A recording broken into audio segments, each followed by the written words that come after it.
5 राज्यों के चुनाव के नतीजों के बाद देश के बड़े मुस्लिम संगठन जमात इस्लामी हिंद ने इस पर कई सवाल खड़े किए हैं। वहीं ममता बनर्जी का साफ तौर पर कहना है कि हम इलेक्शन बीजेपी से नहीं हारे हैं, बल्कि इलेक्शन कमीशन ने हमको इलेक्शन हराया। हमारे साथ बातचीत करने के लिए इंजीनियर सलीम साहब मौजूद हैं। सर, किस तरह से देखते हैं 5 राज्यों के जो नतीजे आए हैं? देखिए, 5 राज्यों में 3 राज्यों में सत्ता परिवर्तन हुआ है। 3 राज्यों में वेस्ट बंगाल में पहली बार बीजेपी सरकार पावर में आई है, ऐसे लाई गई है, आई नहीं है, लाई गई है।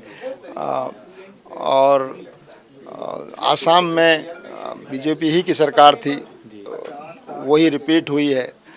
तमिलनाडु में एक नई पार्टी उभर कर सामने आई है और केरला में वहाँ हमेशा होता रहा है, तो वहाँ जो यूडीएफ का जो अलायंस है उसको मेजॉरिटी मिली है। पांडिचेरी में भी जो पुरानी स्थिति है वही बरकरार है।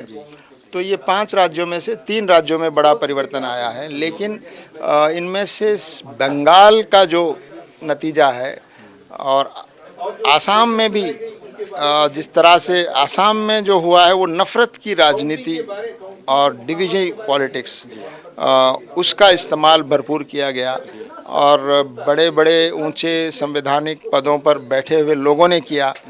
चीफ मिनिस्टर्स की भाषा जो है वो अमर्यादित थी।